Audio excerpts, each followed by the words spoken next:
Hey everybody, welcome to episode 31 here on What About Therapy. I'm Enoch and Austin. And I'm Austin Ivy. We're both in school right now to become licensed marriage and family therapists. And today we're going to be talking about the question, can you fake it till you make it? Or rather, can you fake it till you become it? Let's find out. Let's do it. Okay, we're just going to hop right into it. Yeah. And have some fun. Let's get right into it. So like you heard, right there in the intro, you heard, apparently in the South, actually it could be a thing here, I just don't know, maybe we're out of the loop, but one of my friends, shout out to Spencer, if you listen, you know who you are, Spencer, but he says heard as like, how I would say like sick, like, or that's cool. He says heard. Huh, I never heard that. I lived in the South for a while, I never heard that before. Yeah, I don't know if that's a Southern thing or if that's like a, I don't know, only what the cool kids say. I guess I wasn't around the cool kids in the South if that's the case. Yeah, so yeah, I definitely wasn't. But anyway, like you heard, we're gonna talk about faking it. And I think when I first heard this topic, or at least like fake it till you make it, a long time ago, I'm like, that's probably not true. Like, I'm sure you could fake it and you might get there, but you would deal with things like imposter syndrome, how your mind would say, you're not really supposed to be here, you just faked it, you're a phony, blah blah blah. But I think after this episode you'll change your mind, just like we have, both of us, which is actually really fun. So the main video, the main source that this episode is going to be from is from the TED Talk Fake It Until You Become It by Amy Cuddy. It was back in 2012. We'll put the video in the show notes so you can watch it. It's about 20 minutes and it's awesome. She's a great speaker and it's just really fun to listen to her. We're also going to pull from several different sources that we will also link in the bio for you to read if you want to read more into it. It'll be there. Yes. So first we're going to talk about animals, and we have a lot in common with, different primates, mammals. Yeah. We really do. Monkeys. Yeah, lots of similarities with them. If you look at, let's just say, a monkey or a dog. I think a dog's a better example because most people know what dogs look like when they're sad, happy, excited, all that. So when you see a sad dog, how do you know it's sad most of the time? His tail's in between his legs. Ears are down. Yeah, ears are down, pushed back maybe to lie as flat as he possibly can. He gets real low to the ground when he knows he's in trouble, and he just shrinks. He gets really tiny. And what that does, like mentally, to the brain, is it releases cortisol when you shrink, when you get tiny. When you get kind of defensive and protective, it releases cortisol, which is the stress hormone in your body. Now, the opposite of that is when the dog is excited, his tail's up, wagging, ears are up as well. When he wants to play, his arms even go out a little bit more, and he takes up a lot of space. And when that happens, the equivalent of like serotonin and dopamine, all those chemicals, the happy energy chemicals, are released when you take up more space. Yeah, it's interesting that it shows in all types of different animal, I guess, hierarchies and animal, like the entire circle of life, I guess. The animal kingdom. That's the word I'm looking for. The animal kingdom. Yeah. And in a great book, we talk about him all the time, Jordan Peterson wrote an amazing book called 12 Rules for Life. And in the first chapter of that book, he talks about this in regards to lobsters. And you might not know this or even believe this, but 350 million years ago, according to scientific theories and of evolution, we were on the same evolutionary path as lobsters. And so there's parts of us that have similar DNA structures as lobsters. Pretty interesting thing. When you get sunburned. Yeah, exactly. That's really the biggest thing. That's what we kept. And our hands we can turn into claws. But another thing that we really kept with us is social hierarchies and posturing in the way that we deal with other people and our mental status and the way that we go about the world. And so he talks about this really interesting study that was done. I can't cite the study that he's citing, but how lobsters that are at the top of the food chain, the ones that get all the ladies, have all the food, and have the best hidey hole, the best place to live. He talks about how they have the best home, the best land, the best feeding grounds, the best breeding area, access to all the best mates, I guess, they have this really bold and strong posture, and that they carry themselves as if they are worth something. They walk around, they make themselves really big, as if they're always ready to defend themselves in a way that like they're going to defend their honor. And then on the opposite side of the food chain, with these other lobsters, the ones that have the worst access to feeding, the worst homes, and really just like the lower socioeconomic status of lobsters, when they walk about, they're very small, and their tails curl up, and they make themselves as small as possible in a defensive mode at all times. And that plays into their neural circuitry, I guess, with their serotonin, or I guess the equivalent of serotonin. And serotonin is like the happy drug that a lot of people will cite when it comes to like feeling happy, feeling good. It's a mood stabilizing neurotransmitter that is released when you're feeling good. And with those the higher end of the hierarchy lobsters, those serotonin circuits are really high and they're really active. And with the really low lobsters, the low lobsters on the food chain, the ones that are beta lobsters, the ones that are always curled up and scared and trying to defend themselves from the next attacker, they have really low serotonin levels. And so it's all over the animal kingdom here. Even in the crustaceans that live on the bottom of the ocean, this posture plays a huge part in the way they feel about themselves, I guess, and the way they appear to other people. It's a very interesting thing. Those lobsters in the higher hierarchy probably went to AlphaCon. Did you hear about that? No, I haven't heard about that. So you know Comic Con? Yeah. There's literally a convention called AlphaCon. And it's about how men can learn to be more alpha in life. So the beta males, if you like myself, probably need to go to AlphaCon. Yeah, maybe we could start a BetaCon. Yeah, that's more my speed, definitely. But maybe we could have started a booth at AlphaCon. Like, you want to know how to be more alpha? Talk about lobsters and posture. And we're going to talk more about that. Let's do it. Yeah. Yeah, fun.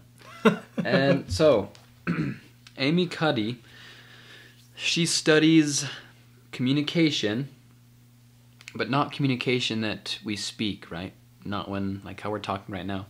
She studies nonverbal communication, and the majority of our communication on a day-to-day basis is non-spoken. So it's without words, it's through body language, posture, and so that's what Amy Cuddy studies, is posture and body language. What is being said without actually speaking?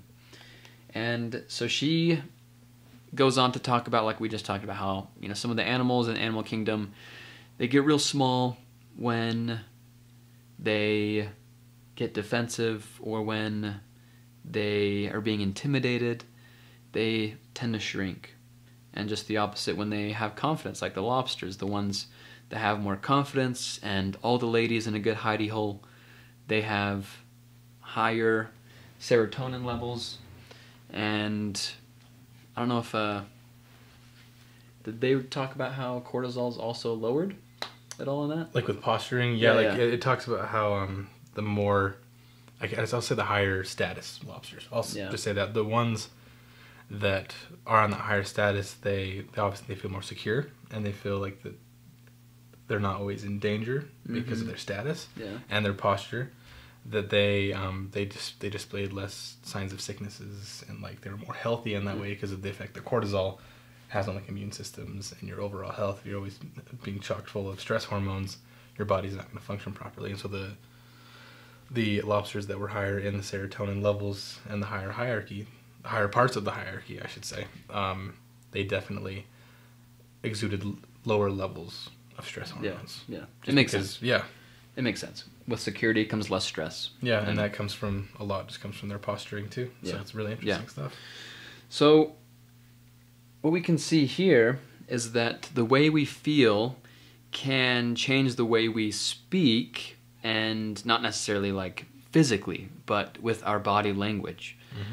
The way that chemicals have an effect on us, the way we feel, affects the way literally affects the way you look, which I think is really interesting. However, what Amy Cuddy proposes, and so does Jordan Peterson, what they propose is that you can reverse it. So if you feel good, then your body will be, more upright. Like Jordan Peterson says, shoulders back. What does he say? Head up with your shoulders back? Stand up straight with your shoulders back. Straight with your shoulders back. Yeah. If you feel good and you do have good postures, you're more confident. Can you reverse it? As in, if you have good posture, if you present yourself in a powerful way, can you change the chemicals inside your brain, inside your body, to where, let's say you're not feeling confident, but if you pose confident in a powerful position, then can you literally become confident because of your pose, even though you weren't before? And the studies show, all the studies have shown, that the answer is yes. So Amy Cuddy says that you can change your entire life in just 1 to 2 minutes of holding a power pose. And generally, she says a power pose is you want to take up as much space as possible.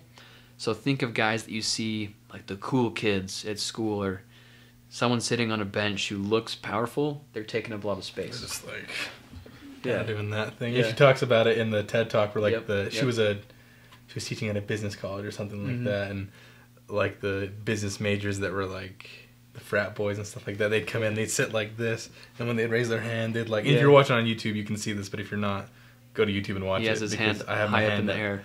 But they're like all spread out, and they're like this, and then the kids that are like the defeated lobsters, that's what Jordan Peterson would call them. They're like really small, and they raise their hands like really close to their bodies, so just in case they need to defend themselves. In metaphorical way, like that's what our posture does, but they take as little space as they can. Yeah. Like it shows. It's very, it's such a big conversation of what you're saying about yourself and the way that you feel. It's nonverbal, but it's saying a lot. Yeah. So to get these feelings, to feel confident, to get higher serotonin levels, lower cortisol levels, you need to feel powerful. And Amy Cuddy talks about how you need to be in a powerful pose. And again, generally it's just taking up a lot of space. And Austin and I were talking about how our power poses are kind of like they don't take up a ton of space, but we feel powerful in them. Like for some reason, my power pose is this.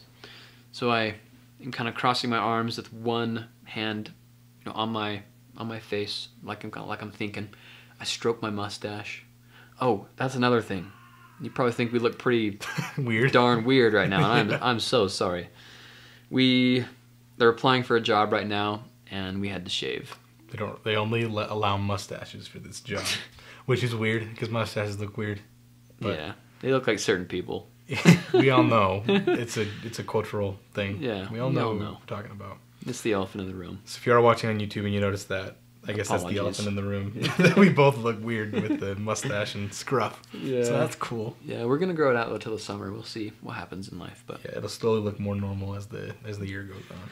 Yeah. Anyways, so I kind of stroke my mustache and fold my arms a little bit, but my base, like my feet, kind of are a bit wider, and they're not really close to each other. I'm taking up a lot of space as far as my feet go, but I feel just really powerful as I stroke the stash, and that's kind of my power pose, especially when I'm like teaching or listening.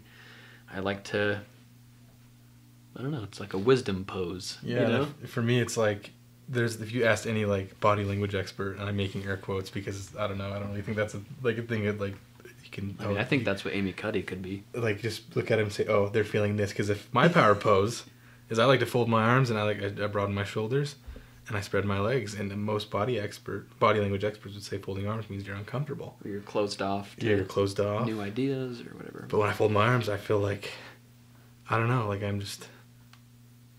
feel like a bouncer at a club. I don't know, like you're just ready to go, kind of pushing out the biceps a little bit. I don't know. Yeah, like what I'm doing right now. Yeah, I don't know if you can see it. You can't see the black jacket. It's pretty baggy. Tiny arms. I don't know. That's mine. And so I guess the point of what we're trying to say here is that choosing a power pose for yourself to help you feel more powerful and less like a defeated lobster. Find something that's comfortable for you, but does have the general ideas of taking up space and broadening yourself a little bit. And that could take any form that's comfortable for you, but I guess the point of the matter is to take up space and to really broaden yourself and open yourself up a little bit, kind of like Jordan Peterson's chapter says, stand up straight with your shoulders back. And it's a posture thing, but it's also a mindset. And so it is important that you choose one that means something to you, I guess. Then it's not just a generic power pose. Yeah. I guess that's kind of what we're getting at with that. Yeah. So when you think of someone powerful or a powerful pose, what do you think of? Yeah. What's the first thing that comes to your mind? Yeah. What are you doing? Give it a try. And just sit in that pose for 2 minutes and see how you feel. Yeah. And your serotonin levels will be raised. That's not going to be like skyrocket through the roof. Mm-hmm. But you will have better serotonin levels. You'll feel better about yourself. You'll be more confident. You'll feel more secure. And that brings lower cortisol levels as well, the stress chemical, which is really cool. This I guess this is what we were talking about earlier, how we're going to reverse it a little bit. That you don't have to have the high serotonin levels in order to have that good posture. You can have the good posture, and then that which brings the high serotonin levels. And great quote. This is kind of pulled from a summary of Jordan Peterson's book. It said that serotonin seems to improve pro-social behavior and reduces aggression, which makes sense since high-status people have much less to lose with violence, while low-status ones do not. And so that power stance that you take, let's say like, let's say you have like a public speaking event coming up. I don't know if you give a presentation in class or at work. Taking a good power pose, even beforehand, like Enoch was saying, like let's say you have a few minutes in the bathroom stall to yourself. I don't know where you can. That's just what go Amy says in her talk. Is yeah, exactly. Before an interview, go in the bathroom instead of sitting out in the lobby, all curled up, reading notes or whatever. Go in the bathroom and do a power pose in the stall or in the mirror. Yeah, hopefully it's like a single like person bathroom where you can just go in with the mirror and you can just like stare at yourself and just like be broad-shouldered and just kind of notice yourself. And that's a really cool, there's actually another good quote now that I say that, like looking at a mirror. I don't know if this is going to make sense. I'm going to read this quote. It's about mirrors and power poses. It says, "There is an interesting experiment where an alpha male monkey is with a pack of other males, and the submissive behavior of the other males reinforces the alpha's perception of himself. But if you put in the alpha male in front of a one-way mirror, where he can't see the submissive behavior of the other males, he lowers his serotonin." I'm now reading this and show that it doesn't make sense what I'm trying to say. But,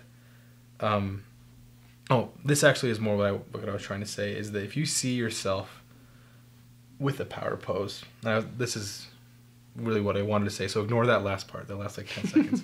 It was a different quote that I thought I was going to say, but if you see yourself in a power pose, that really ancient part of your brain, like that lobster part of your brain, is going to recognize yourself as an alpha male or female, as a strong, top of the hierarchy lobster.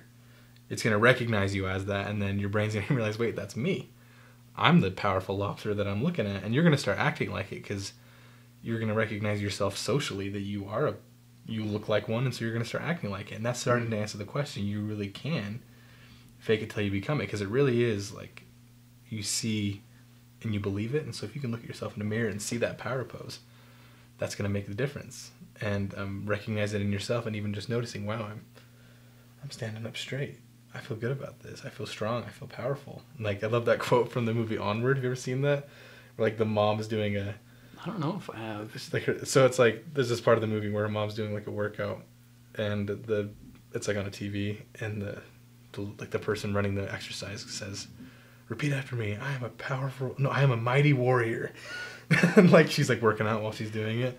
And I say that all the time to myself. But, like, seeing yourself in the mirror, you can say, like, wow, I do look like a mighty warrior right now. Because you're faking it until you become it. It's such a cool loop that you get into, because then that increases your serotonin. And then you actually are going to exude those behaviors that those high lobster hierarchy lobsters show. It's like a weird loop that you can start just by doing a power pose in the bathroom. It's so cool. Yeah, you'll think, man, I really do deserve to be at AlphaCon. What am I doing here? I am an alpha. I'm not a beta. I deserve to be at AlphaCon. Yeah, and I guess the quote that I was looking for, and now that I found it, it says, if others kowtow to you, you believe you're higher on the social hierarchy. If others belittle and reject you, you believe you're lower on the social hierarchy.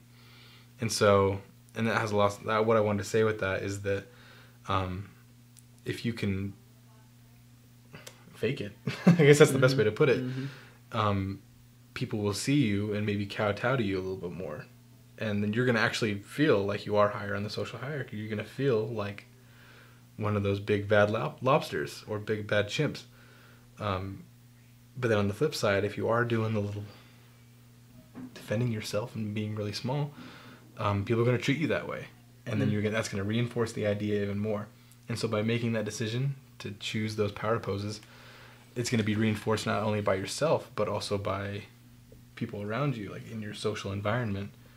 The other lobsters, quote unquote, are going to treat you that way, and that's going to reinforce the idea and pump even more serotonin and dopamine and lower those cortisol levels even more, since it's a social interaction with other people. Bingo. Bingo. And that kind of brings us to this quote here. This is by Lauren Miller, and she's talking about how, I guess I'll just read this. Behavior that is repeated evokes a positive or negative biological response and creates new neural pathways, which create new positive or negative perceptions, which elicit new emotions, which create new outcomes. So think about this for a moment. Life happens, and it will remain objective until you label it negative or positive.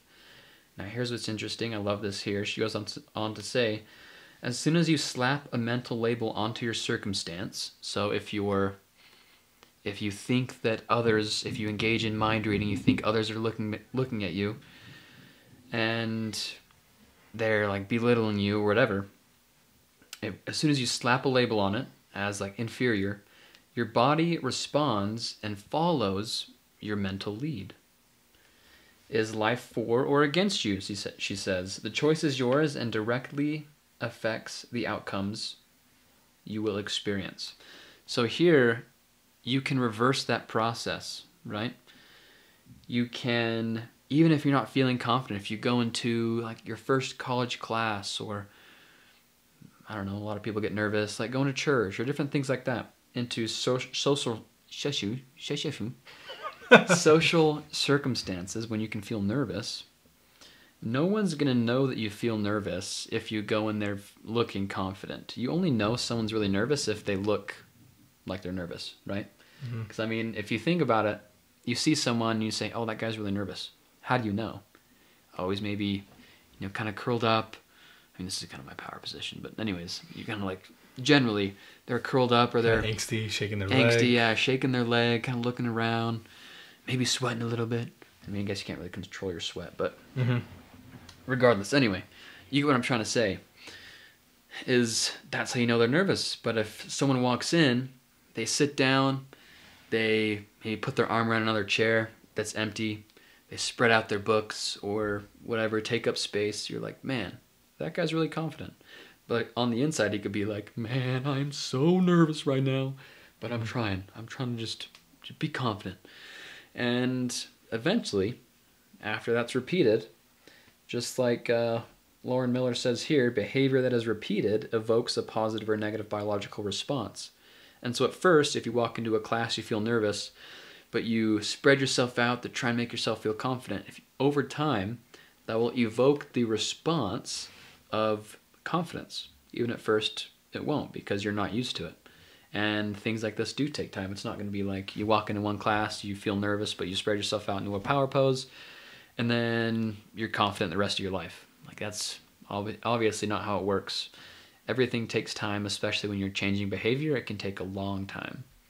And eventually, you will make it. But what Amy Cuddy talks about, her big thing is, not only will you make it if you do these things, you will become the very thing that you want to become just by acting like it, which I think is really powerful. Yeah, there's this, how about this? It's called a negative feedback loop. I think that's, no, positive. So winning creates a positive feedback loop. And so if you can get into that positive feedback loop that creates change, that's what a positive feedback loop, that things are changing and progressively becoming like more and more like where you want to be, I guess. That would be the best way to describe a positive feedback loop. Winning creates that. And so by faking it, faking your posture and making yourself look like you are confident, even on the inside you're not. It's like the analogy of the duck treading water. On the surface, like on the water, they look really calm and cute and resolute, but under the water, their legs are just flapping really quick. And that's what it might be like for a while for you, if you are going to the situations where you become really nervous, or where you have in the past became really small and defensive and like a losing, socially low lobster. You might have been like that in the past, but if you start to try to change your posture and act like it, it creates that positive feedback loop where you start to feel like you're winning, and that'll give you the serotonin you need to continue that positive feedback loop to where you'll actually start winning, and you'll start to feel like you really are a winner. You are a strong lobster. You are at the top of the food chain because you're an alpha. Yeah, you are an alpha. If you can fake it enough, eventually, because there's a thing called the expectancy effect, that you are going to act in the way that you expect something to go. So if you expect a movie to be bad, you're going to watch the movie and find ways that it is bad. See bad. Yeah, you're going to see the bad. And so if you kind of taking that into this, where you take good posture and you exude the characteristics of a winning lobster, that expectancy effect, you probably will have the outcome of a winning lobster, and then you're going to get just enough confidence you need to continue that, and eventually that's just going to become the new neural pathway. You will just be an alpha. You will fake it enough to the point where you just become it. And that's kind of the theme of our episode today, that it is possible that by making a decision, I guess, and using your agency to notice when you are acting like a defeated lobster with either your posture or your mindset, you're just going into things like you're going to lose anyways, because that's another thing, is a mindset thing. And Jordan Peterson talks about that a ton. That's most people's situation. It's not that they really need to stand up straight, which most people do. Most people do need to go into things with better posture and better body language, but more often than not, they need to go into it with a better mental posture. They need to go into things with a better expectation. Instead of thinking that going into it as a loser, they need to go into things as a winner. And even that could cause you to act in a way like an actual winner. Yeah, change your posture like a winner. Yeah. Or someone who's confident and powerful. Exactly. Like, I think one of the best examples of this, I'm not going to try to cite where I heard this. I think it was with testing, that like the kids that would go into a test expecting to just do bad. I think it was like math students in elementary school. The ones that were told that they were going to do bad, or that told themselves they were going to do bad, they ended up failing more often than not. And the kids that went into it telling themselves, like, expecting to do good or expecting to perform well on the test, they did, because they were expecting, and they acted in the way that matched their mental posture. And then, like we said earlier, we can affect our mental posture by our physical posture. And so I hope this is all making sense now. The loop that we can create for ourselves, even just by taking a power pose in the bathroom, because that power pose can affect the way that you think. And that this is kind of like a CBT thing in a way, but it's true and it works, that your posture will affect the way that you think, and then the way you think will affect the way that you act. And so by making a small decision, like changing either your mental posture, physical posture, or both, you can create a really good positive feedback loop and start to win, and then continue to win, because winners win more the more that they win. Like, I don't know if that makes sense, but it makes sense to my brain. Yeah, because it reinforces that positive feedback loop. Yeah, like the best basketball players, I think of LeBron James, part of the reason that he's probably so good is because he's won so many times. He knows he's good. And he knows he's good because he's won.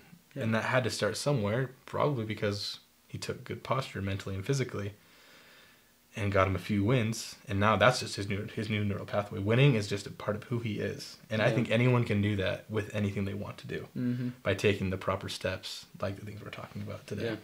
So you can see how this goes both ways, how if you go into something thinking you're going to do well, your body's going to respond. And next time, try this. If you go into something thinking you're not going to do well, change your posture. Go into it physically like you are going to do well. And it will affect what you think as well. And so it goes both ways. Your body affects your mind, your mental state affects your body. Yeah. And so whatever one you struggle with, if you struggle more with feeling inferior a lot, try going into it with looking superior, looking like an alpha, whatever that looks like for you. Then those feelings may kind of go away. And your mental state will say, okay, like as your serotonin levels raise, your dopamine will raise, say, okay, like I'm doing this. You know, I am a winner. I'm a champion. I'm an alpha. I deserve to be an alpha con. Yeah. I just think that's I think it's so funny. No, that's such a good way to look at it too. Like, there's these two good quotes I just came up as I was scrolling through one of the articles that I was reading beforehand, and this is straight out of Jordan Peterson's book. And I love this. He says that to stand up straight with your shoulders back is to accept the terrible responsibility of life with eyes wide open. It means deciding to voluntarily transform the chaos of potential into realities of habitable order. It means adopting the burden of self-conscious vulnerability and accepting the end of the unconscious paradise of childhood, where finitude and mortality are only dimly comprehended. It means willingly undertaking the sacrifices necessary to generate a productive and meaningful reality. And then just a couple of things. One other quote. An unnecessarily complicated word salad, I know, but to make it simpler, I like to summarize this lesson into one word: courage. To me, standing up straight with your shoulders back is an act of courage. It's like signaling to the world that you're strong enough to face any challenges that face you, regardless of whether or not you can handle it. However, instead of fake it till you make it, this is more about believing in yourself so others can believe in you. So fake it till you become it. Yeah, exactly. Because it's about showing the world and showing yourself that even if like you really don't have that courage, that you're displaying the attributes of courage. And just like everything else we said, if you can fake it enough, you will develop enough courage to where that's just your new neural pathway, your new normal. That's just who you are. You become it. You fake it enough to where you become it. And this is all talking in loops, but it's such a simple thing that it's... This whole episode is a loop. Yeah. Because what we're talking about is literally a loop. Yeah, positive feedback loops. Yeah, it's changing one... challenging the system enough to where you can change the loop from a negative feedback loop where everything stays the same into a positive feedback loop where things change in a positive direction. That's what this is all about, is challenging the system. Changing your posture, that's challenging the system. Changing your mindset, that's challenging the system to a point where you can get outside yourself enough to start acting like a winner to the point where you are a winner. And I know it sounds kind of like phony stuff, but I mean, as I've experienced this in my life, as I've like faked it or walked into something with confidence, I really did start to feel like I was more confident and like, okay, I may not know exactly what I'm doing, but I have confidence that I will be able to learn what I'm trying to learn and be able to accomplish whatever it is I want to do. Yeah. Now we'll just end here with this quick quote from Lauren Miller, who quotes two other doctors. So she says, Wayne Dyer sums it up with a simple statement. When you change the way you look at things, the things you look at change. So you can apply that to exactly what we've been talking about. Mm-hmm. She goes on to say, in the field of epigenetics, Dr. Bruce Lipton has also simplified this unseen process. Be very careful what you think, because your body is listening. So if you're thinking all the time that you are inferior, you're not as great as everyone else, your body hears you. It listens, and it's going to shrink and show everyone. It will put you in a negative feedback loop, show everyone that you are inferior. You're a defeated lobster. You're a defeated lobster. But you can change that just by your body posture. And again, if you don't believe us, link TED Talk down below, articles down below. Go read the studies. Mm-hmm. And it works. And so I challenge you, we both challenge you this week to give it a try. Just 1 minute, 2 minutes a day is think of a powerful pose. What's your power pose? And sit in it for 2 minutes or stand in it, whatever. And that will literally, physically increase your serotonin levels and decrease your cortisol levels. So increase your happy chemicals, increase your energy levels, and decrease stress just by the way you stand, and give you a better mental state as well. Yeah, so just stand up straight with your shoulders back and see how it changes your life, not only physically, but also try to start thinking that way too. And like Enoch has been saying, it will affect you to a point where you'll notice it. You'll definitely notice it. So yeah, we challenge you to do that. And do it every day for a week. Yeah. See what happens. Not just one day. Yeah, because that's not enough. Like that, you have to challenge the system a little bit more for it to start to get ingrained. So yeah, take a week until our next episode maybe. There you go. And maybe see how that affects you. sit in the power pose the entire episode next week. Challenge that. Yeah, bet. And challenge you. That it's gonna work. I mean, I just this last week with stuff that's been going on, I took a power pose in certain situations where I felt nervous, and I felt the difference. It's a real thing. So especially if you're going into a point where you usually get nervous and act like a defeated lobster, maybe try those power poses before then, because that's when it's going to have its most effect too. Mm-hmm. Right before a moment where you usually act the most like a defeated lobster. So before those times or those moments in meetings or at school, or talking to a friend that you're, I don't know, nervous around. You want to impress. You want to impress. Take a power pose before and see how different you feel, and then maybe leave a comment on this video and tell us how it went. Yeah, leave a comment down below. DM us on Instagram. We'd love to hear your stories. Yeah, we have our Instagram is pretty bumping right now. We get a couple thousand views on our reels and our videos, cool. And yeah, it's really fun. So leave comments down below on our videos. We might even we're gonna do a reel right now, and it could even be a power pose reel. Yeah. And you can comment down below what your power pose is and how you feel. Yeah, let's do it. Very cool. Thank you everyone for listening. Yeah. And we'll catch you in the next episode.